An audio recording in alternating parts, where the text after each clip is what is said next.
जय जिनेन्द्र। यहाँ aping Sydney से मैं doctor Sushil Jain, Mainpur, UP, India, Dashlakshan पर्व पर इस मंगल में अवसर पर आप सभी की परमात्मा शक्ति को प्रणाम करता हूँ। सिडनी जैन मंडल सिडनी के आमंत्रण पर मैं दशलक्षण पर्व में यहाँ प्रवचन करने आया हुआ हूँ और यहाँ लोगों के साथ दशलक्षण पर्व बड़े उत्साह के साथ मना रहा हूँ। अपने पिछले विवेचन में हमने धर्म और दशलक्षण के बारे में कुछ चर्चा की थी। उसी क्रम को आगे बढ़ाते हुए जैसा कि बताया था, दशलक्षण पर्व वर्ष में 3 बार आता है, भाद्रपद माह में, माघ माह में और चैत्र माह में। ये पर्व भाद्रपद शुक्ला पंचमी से प्रारंभ होकर भाद्रपद शुक्ला चतुर्दशी तक विशेष उत्साह के साथ मनाया जाता है, जिसका एक विशेष कारण है।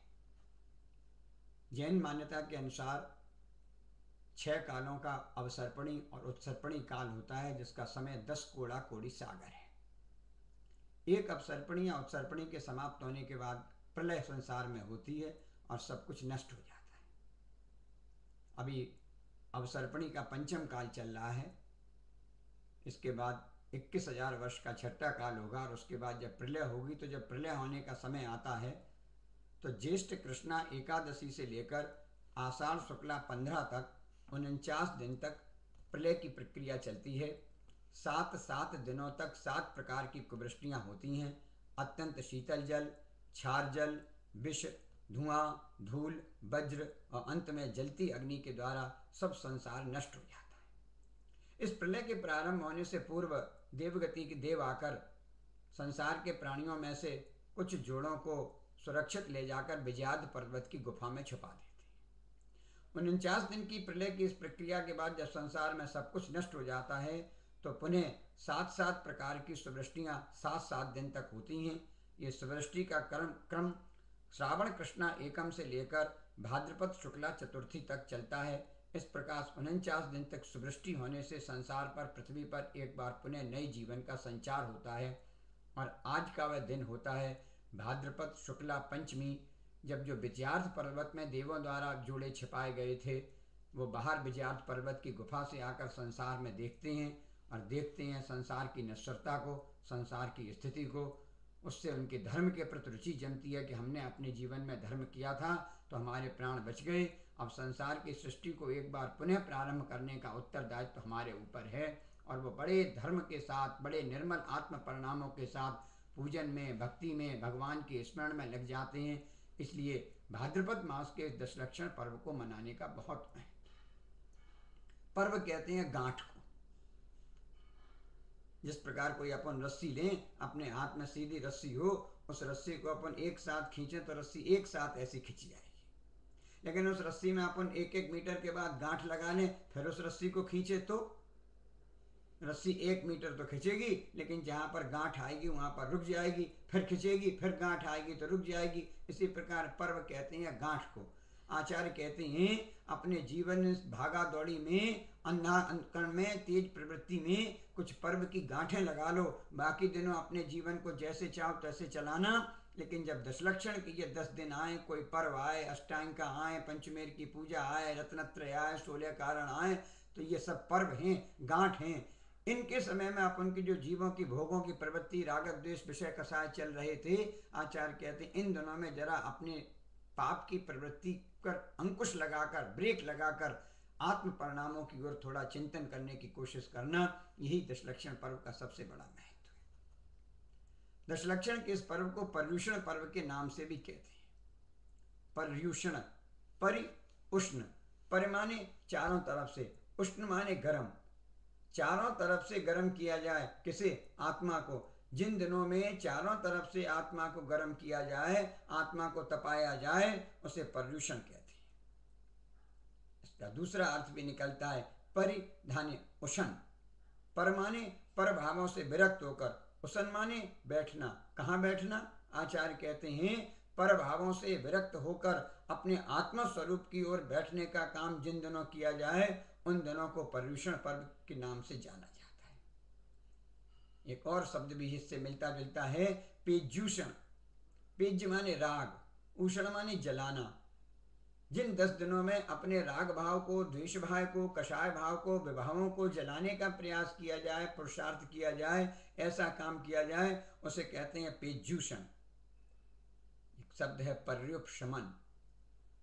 पर्युप शमन अर्थात कषायों का उपशमन करना, कषायों को घटाना, कषायों को कम करना। 4 प्रकार की कषाय हैं: क्रोध, मान, माया, लोभ। इन 4 कषायों की अनंतानुबंधी अप्रत्याख्यान, प्रत्याख्यान, संजलन, इस प्रक्रियाओं को अपन किस कम करें। गृहस्थ केवल अपनी अनंतानुबंधी को ही कम कर ले तो उसका संसार बहुत घट सकता है। अगले 4 दिनों में क्रमशः इन्हीं कषायों को छोड़ने की चर्चा करेंगे। कोष उठाकर देखें तो पर्यूषण से मिलते जुलते कुछ और शब्द भी मिलते हैं। एक शब्द है पर्युष, तड़का, भोर, ब्राह्म मुहूर्त, अर्ली मॉर्निंग। पर्यूषण से इस शब्द का संबंध जोड़ें तो सार्थकता लगती है। पर्यूषण भी अपने जीवन का एक ऐसा तड़का है, एक ऐसा भोर है, एक ऐसा ब्राह्म मुहूर्त है जो अंधकार के मोह और राग द्वेष के अंधकार को नष्ट करके जीवन में धर्म का प्रकाश उत्पन्न करता है, एक नई चेतना प्रारंभ करता है। इस पर्यूषण पर्व को हम इसी भावना से यात्रा प्रारंभ करें कि पर्यूषण पर्व का ये भोर हमारे जीवन को परिवर्तित करके हमारे अंधकार को नष्ट कर सके। एक दूसरा शब्द भी है पर्यवेक्षण, रिसर्च, अन्वेषण, खोज।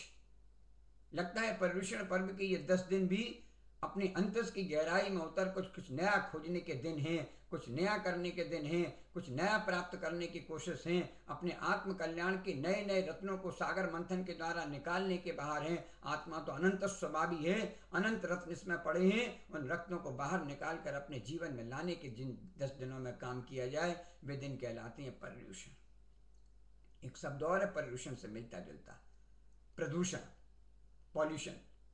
आज वैज्ञानिक सारा संसार इस पॉल्यूशन की बहुत चर्चा कर रहा है। किसी को एयर पॉल्यूशन की चिंता है तो किसी को वाटर पॉल्यूशन की चिंता है, कहीं बार बार ग्लोबिंग की समस्या आ रही है तो कहीं अनेक प्रकार के प्रदूषणों की चर्चा है और मनुष्य परेशान है कि इस प्रदूषणों से कैसे बचा जाए।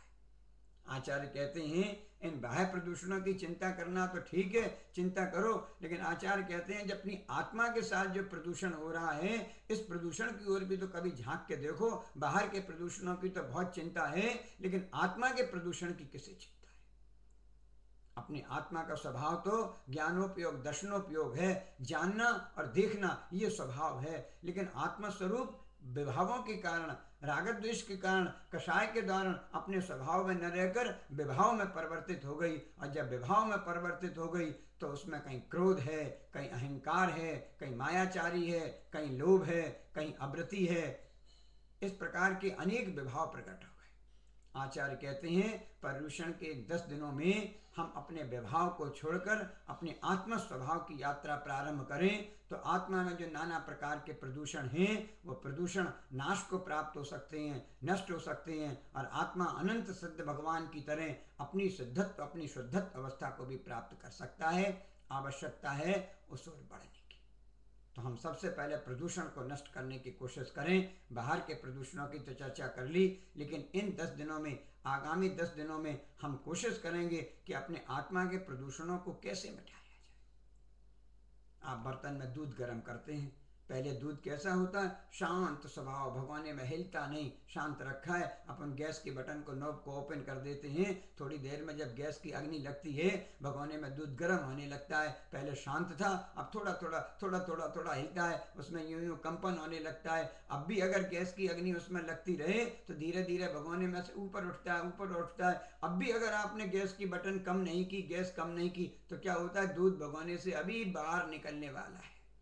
ये गृहिणी माताएं आप बैठी हैं, आप बहुत चतुर हैं इस बात में। जैसे ही देखती हैं कि दूध गर्म होने वाला है, गैस की नॉब को कम कर देती हैं और दूध बाहर नहीं निकल पाता।